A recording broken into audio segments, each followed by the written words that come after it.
I should have seen it coming. The familiar smirk, the practiced condescension, the way he adjusted his custom-made suit before delivering what he thought would be another crushing blow to his underachieving sister. "Still running that little shop of yours, Emma?" Michael asked, swirling his 18-year-old scotch in a crystal glass that probably cost more than what he assumed I made in a month. We were at our parents' monthly family dinner, a tradition that had become more of a status report than a family gathering. The mahogany dining table that had witnessed 20 years of sibling rivalry now held another elaborate spread, another opportunity for Michael to showcase his success as Boston's youngest partner at Preston and Hayes, the city's most prestigious law firm. I looked down at my simple black dress, no designer label, no flashy jewelry, and smiled. "Yes, still running it." "Fascinating," he drawled, not meaning it at all. "And what is it again?" "Some sort of online thing." Our mother, Elizabeth, shot me a concerned look from across the table. She'd never understood why I'd turned down law school to start my own business. In her world, success had a very specific look: degrees from elite universities, corner offices, and country club memberships. "E-commerce solutions," I said quietly, cutting into my perfectly cooked steak. "We help businesses scale their online presence." Michael laughed, that sharp, dismissive sound I'd grown up hearing. "Right, like those dropshipping schemes college kids run from their dorm rooms. At least it keeps you busy." I thought about the contracts sitting on my desk, the acquisition deals pending approval, the international expansion plans that would reshape global e-commerce. But I stayed quiet.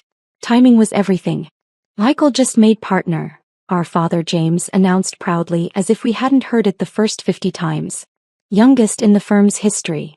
And," Michael added, straightening his tie, "we're about to announce our biggest client ever. Revolutionary tech company. Absolutely massive deal." I took a sip of water, hiding my smile. If only he knew. "That's wonderful, dear," Mom beamed. "Emma, perhaps Michael could help you formalize your little business. Make it more legitimate." "I'm managing, Mom." "Managing isn't thriving," Michael interjected. "You know, one of our junior associates has a sister who's looking for admin work. Maybe she could show you how a real business operates." The crystal chandelier above us cast shadows across the formal dining room, highlighting the wall of achievements: Michael's law degree, his bar admission, his press features. My space on that wall had remained conspicuously empty since I'd left corporate law to start my company. "Tell us about this big client," Dad urged Michael, his eyes gleaming with pride. Michael sat up straighter, if that was possible. "Can't reveal too much yet, but think tech giant. Think revolution in e-commerce. Think billions."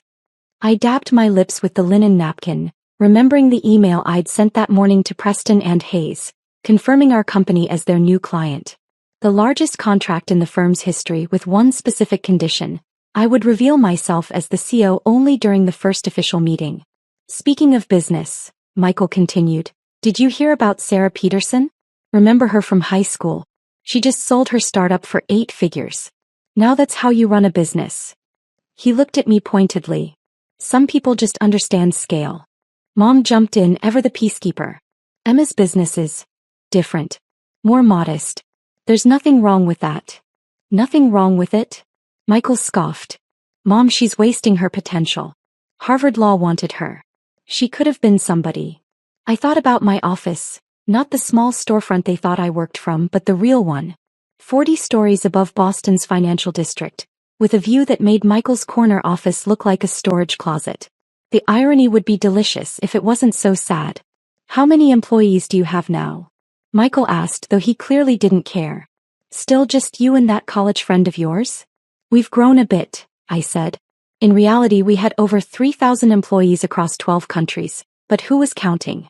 "Growth is relative, I suppose," he smirked. "Hey, if you ever need legal advice about closing up shop, first consultation's free. Family discount." Dad chuckled at his joke while Mom busied herself with rearranging the table settings. The weight of their assumptions hung in the air like expensive perfume, overwhelming, suffocating.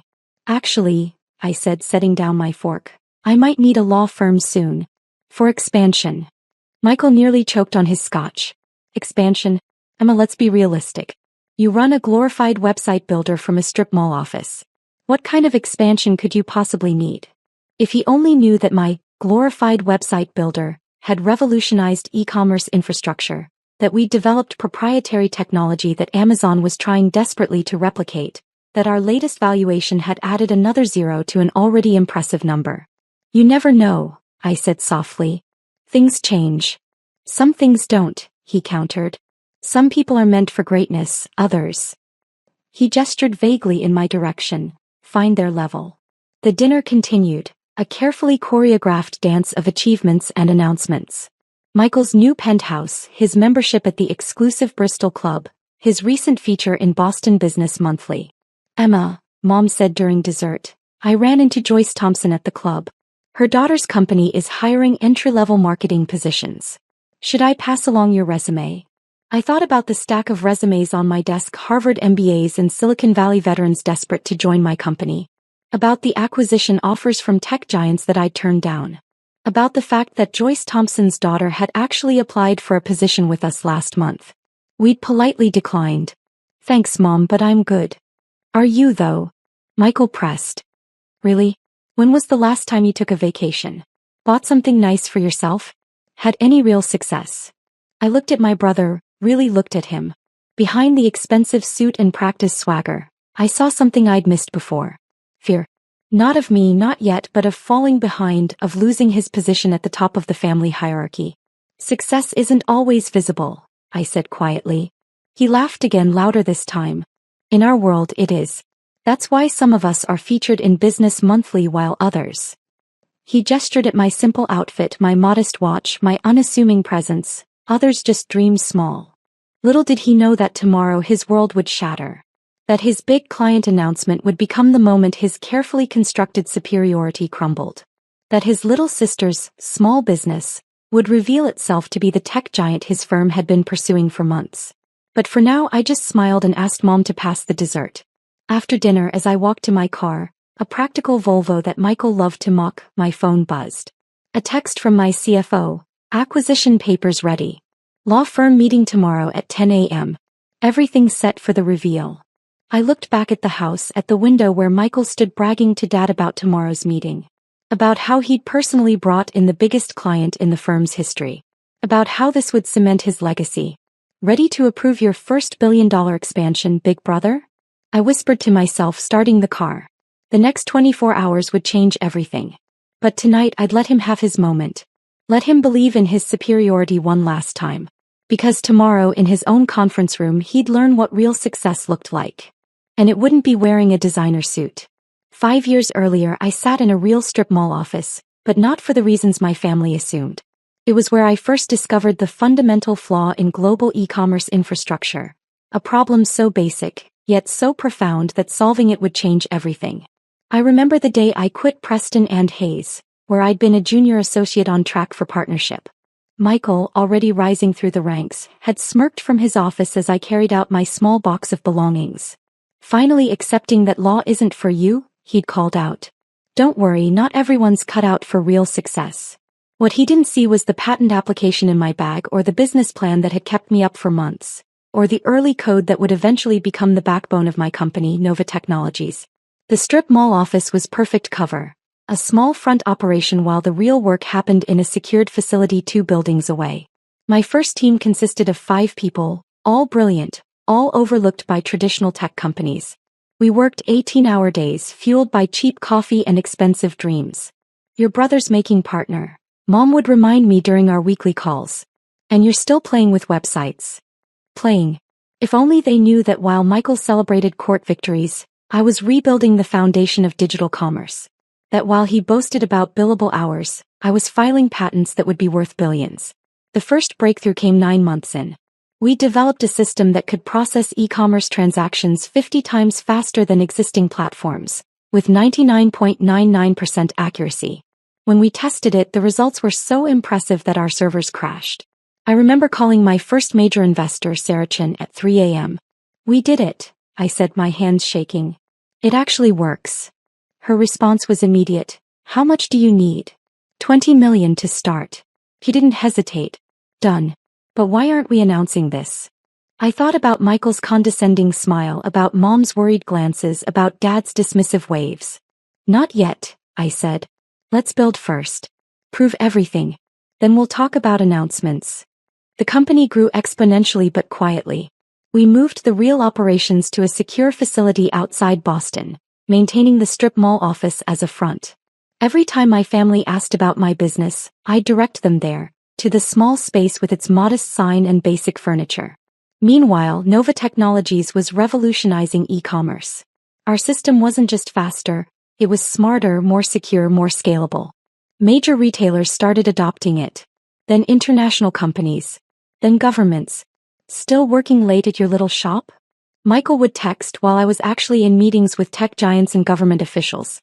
Someone has to, I'd reply, sitting in my real office 40 stories above Boston watching my empire grow. The valuation hit $1 billion 2 years in. I celebrated by buying a penthouse in the building next to Michael's law firm. Not that I ever told them. I watched from my window as he left work each day, proud in his success, completely unaware that his struggling sister could buy his firm 10 times over. Then came the global expansion. Nova's system was revolutionizing markets in Europe, Asia, South America. We maintained absolute privacy. No press releases, no social media presence, no public face. Our clients knew who we were, but we required strict NDAs. I wanted to succeed on our terms, not for show. Emma needs to be realistic, I overheard Mom telling her friends at the country club. Not everyone can be as successful as Michael. I was in the club that day, meeting privately with tech executives in a back room, signing contracts worth more than the club's annual revenue. The irony wasn't lost on me. The decision to approach Preston and Hayes came after careful consideration. We needed a top law firm for our next phase of expansion, and they were the best. The fact that Michael was there? That was just poetic justice. Your brother's firm is handling the Novity account, Dad mentioned at dinner one night, bursting with pride. Biggest tech client they've ever had. I nodded, remembering the email I'd just sent approving the contract. We'd used our holding company name, Novity, keeping Nova Technologies hidden until the right moment. The company grew beyond even my expectations. Our technology was processing trillions in transactions. Major platforms depended on our infrastructure. We were, quietly but definitively, becoming indispensable. You should see my new office, Michael bragged last week. Corner suite, executive bathroom, full staff. I looked out from my actual office, entire floor, private elevator, global command center, and smiled. Sounds nice. The decision to reveal everything wasn't about revenge. It was about truth. About showing that success doesn't always wear designer suits or need constant validation. Sometimes it works quietly, builds steadily, changes the world without needing applause. Yesterday I signed the final papers. Nova Technologies would officially engage Preston and Hayes, with one condition: I would reveal myself as CEO during the first meeting. Michael's meeting. The one he'd been bragging about for weeks. This client will make my career, he'd boasted at dinner. Tech company worth billions. Revolutionary stuff. I let him talk, let him bask in his perceived coup. Let him believe one last time that he had achieved something I never could. My phone buzzed, another text from my CFO. Everything's set for tomorrow. Board approved the expansion plan. $3.2 billion initial investment. I looked at my reflection in the office window. Simple black dress, minimal jewelry, quiet confidence. Tomorrow, in Michael's precious conference room, his entire worldview would shift. But tonight I had work to do. Real work. The kind that changes the world without needing permission or praise. Because tomorrow wasn't about showing up my brother. It was about showing him, showing all of them, that success doesn't need announcing. It just needs to be real. The morning of the reveal, I dressed with careful consideration. The same style of simple black dress I always wore, but this one from my private collection. Oscar de la Renta, not that anyone would notice or care. A subtle reminder to myself that power doesn't need to announce itself. Preston and Hayes occupied the top floors of a gleaming tower in downtown Boston. As my driver pulled up to the entrance, I could see Michael standing in the lobby with the other partners, practically bouncing with anticipation. Their biggest client meeting. His crowning achievement. Ms. Wilson, the security guard greeted me, using my holding company's surname. The partners are expecting you. I noticed my brother's head turn at the sound of a new arrival, then dismiss me just as quickly. After all, what could this unassuming woman in a simple dress possibly have to do with his big moment? Running late, Emma? He called out, that familiar condescension in his voice. The cleaning staff entrance is around back. Several partners chuckled. I smiled, walking past them toward the executive elevator. Actually, I'm right on time. This is a private elevator, Michael said sharply. For executives and important clients only. I held up my access card, the one sent specifically to the CEO of Nova Technologies. His eyes widened slightly, confusion crossing his face. There must be some mistake, he started, but the elevator was already closing. See you upstairs, brother, I said softly as the doors shut. The conference room was immaculate, wall-to-wall windows, leather chairs, and a spectacular view of Boston Harbor. The managing partners were already seated, along with their senior team. Michael rushed in moments later, straightening his tie. The CEO of Nova T should be here any moment, he announced importantly. This is a transformative day for Preston and Hayes. I took my seat at the head of the table, opening my laptop. Shall we begin? Michael frowned. We need to wait for Dash. The CEO of Nova Technologies? I interrupted quietly. She's already here. The room went silent. Michael's face went through a series of expressions: confusion, disbelief, dawning horror. No, he whispered. I stood, smoothing my simple dress. Hello, everyone. I'm Emma Wilson, founder and CEO of Nova Technologies, also known as Nova T. I believe we have some contracts to discuss. The managing partner recovered first, his face breaking into a broad smile. Ms. Wilson. We had no idea. Dash. That's impossible, Michael interrupted. Emma runs a small web design shop. She's nobody. Actually, I said, clicking a button on my laptop that activated the room's presentation screen, I run this. The displays filled with Nova's real statistics. Global reach. Market penetration. Valuation. Revenue streams. With each number, Michael seemed to shrink further into his chair. As you can see, I continued calmly, we're planning a significant expansion. We'll need comprehensive legal services. Your firm comes highly recommended. $3 billion. Michael choked, staring at the investment figures. But you drive a Volvo. Good safety ratings, I replied. Now about the contracts. The next hour was surreal. I walked them through Nova's expansion plans while Michael sat in stunned silence. His carefully constructed worldview crumbling with each slide, each figure, each casual mention of billions. Of course, we'll need a dedicated team, I said, wrapping up. Unfortunately, given our history, I don't think Michael would be the best fit to lead it. The managing partner nodded quickly. Completely understood, Ms. Wilson. We'll assemble our top team. Dash. Emma. Michael finally found his voice. Why didn't you tell me? I looked at my brother, really looked at him. The expensive suit suddenly seemed cheap. The practiced swagger replaced by genuine uncertainty. Would you have believed me? I asked quietly. Or would you have dismissed it as another small dream from your struggling sister? The meeting ended with signed contracts and shell-shocked partners. As everyone filed out, Michael remained seated, staring at the presentation still glowing on the screens. All this time, he muttered. The little shop. The simple clothes. Success doesn't need to be visible to be real, I said, gathering my things. Some of us prefer to let our work speak for itself. Mom and Dad, they don't know?